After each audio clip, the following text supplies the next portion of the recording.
We've got this foreign direct investment coming in. So where is that capital going to be put to use? And what is going to be the big unlock? My mental model for this particular cycle is the everything, everywhere, all at once cycle. So we're seeing the asset management that the fiat world companies are building on rails from crypto land. So, this is Franklin Templeton. This is all of these people looking at tokenizing real world assets. I think that starts, the first wave of that starts. So I'm just thinking it's actually going to be broader than people imagine. And it's going to be more inclusive because we've now got this trade deal, the ETFs, because I think, we've got the Bitcoin one certainly coming, and it's a pretty high chance we'll get the ETH one as well. As we immerse ourselves in a world of financial intrigue and dynamic market forces, Real Vision's CEO Raoul Pal shares his latest predictions. With the discerning eye of a seasoned investor, Pal directs attention toward Bitcoin and the expansive cryptocurrency market, recognizing their significance amidst economic uncertainty. Urgently, he sheds light on the mounting concerns surrounding the colossal $6 trillion debt maturation expected by year-end. In this fiscal tightrope walk, Pal delves into economic indicators, debt dynamics, and the pivotal role of central banks in shaping the market. He highlights the Federal Reserve's unwavering commitment to maintaining interest rates amid rising inflation and debt pressures. This commitment, under the banner of a higher-for-longer approach, becomes a cornerstone of the current economic narrative. As we navigate through Pal's latest interview, we explore the ripple effects across the investment landscape, witnessing how Bitcoin and cryptocurrency are reshaping the very fabric of finance. Daily Dose Crypto Challenge. Win $1,000 of Bitcoin. Simply subscribe to our channel, like this video, comment below how much you think Bitcoin price will be on January 1st, 2024. Winner will be announced January 1st, 2024, 6 p.m. GMT time. Good luck. Frame it for people in a way that people might understand it better. So I think many of us know by now that we're building some sort of digital network states. And we've been doing this over time, even over Facebook and all of the other social media. It's moving towards these online societies. And what crypto did was enable digital online societies to also have a system of money and accountability and finance and value transfer and all of this stuff, which is a new layer onto the internet. So we've created, and I've talked about this in the past, a parallel financial system. So let's call that crypto land. In the other world, which we can call fiat world, we have this massive but broken financial system, and people still having to seek returns, and returns have generally been subpar for many in that, and it's difficult to participate. So how does so this new economy, I think of it like an emerging economy, crypto land. So how do economies work? Economies work, GDP growth is driven by population growth, productivity growth, and debt growth. Those are the three components that make GDP grow. So when you go to the fiat world, we've got aging populations and in many countries shrinking. We've got low productivity that may get changed by AI and other stuff, but it's still yet to be proven. But the old population is less productive. And debt growth stopped essentially in 2008. And all new debt growth is really just servicing of old debts. When we go to this new emerging economy, we have population growing at 100% a year, which is the number of active wallets. If you think of it, it had a massive recession in crypto land in 2022, and the population grew 42%. So it's like, okay, this is an amazing thing. So obviously GDP growth is faster. Productivity growth keeps increasing. Things like smart contract was a new increase in productivity for crypto land. Let's say compressed NFTs, maybe what Solana's doing with Firedancer, maybe ZK proofs, all these things are productivity increases. And then debt growth, well, we've just wiped out the debt from the last cycle, so we're going to rebuild debt again this cycle, because that's what humans do. They love a bit of debt. So now what you've got is this new digital economy that's not easily accessible to everybody. Not everybody's got a passport to go there. And then you've got this fiat world.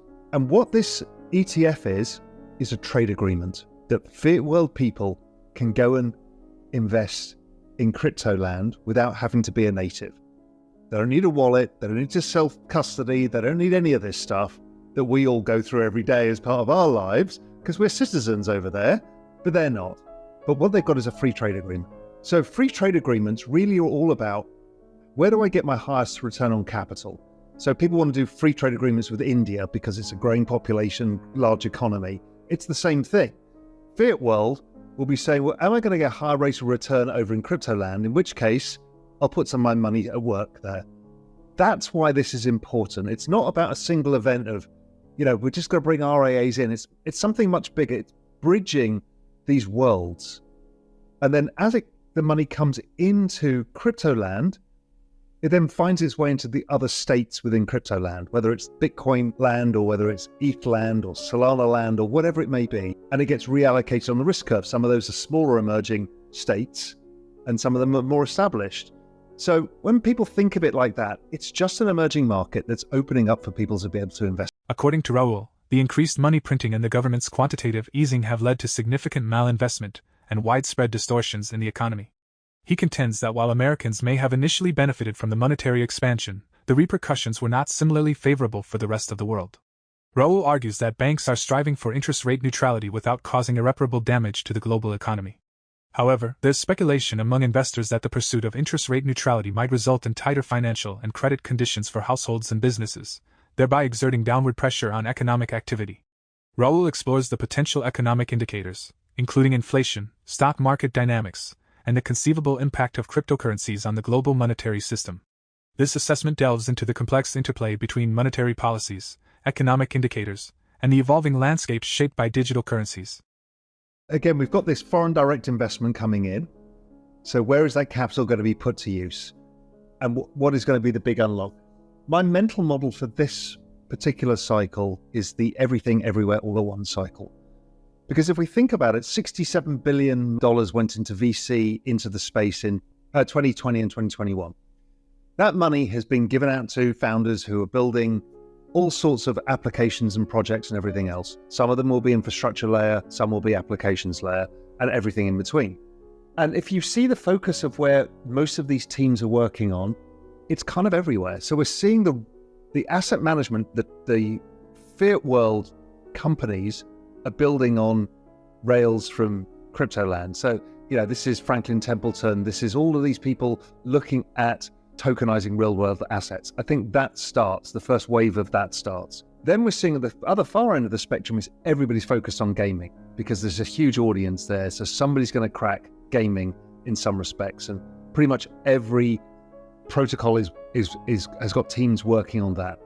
We've got in the middle, things like compressed NFTs and Solana, I think are a much bigger deal than people understand because I think it allows for ticketing.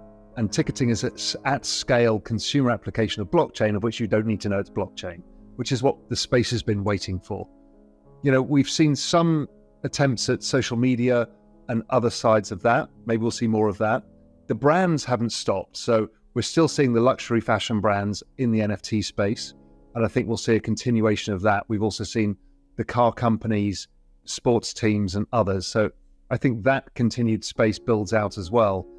So I think it's more the applications of technologies than technologies. I think we've also got the identity idea that's, there's WorldCoin, there's a few people who've started in that space, and then using zero knowledge proofs, which came around in the last cycle, the applications layer from that. So I'm just thinking it's actually going to be broader than people imagine. And it's going to be more inclusive because we've now got this trade deal, the ETFs, because I think, we've got the Bitcoin one certainly coming, and it's a pretty high chance we'll get the ETH one as well. Let's say the next 6 months or so, how do you see the macro picture affecting the crypto markets? Yep. So my crypto markets are forward looking. So most people are saying, well, we're probably around a recession. We're seeing unemployment go up, blah, blah, blah.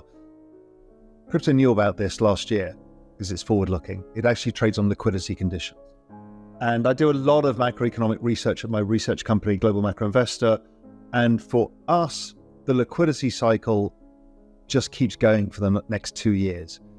So we will see a bottoming of the economy, maybe Q1, Q2 of next year, that people will visibly start to see things improving, but the markets are already trading it. The equity market's already almost back at the all-time highs, crypto market's ripping because they're discounting this.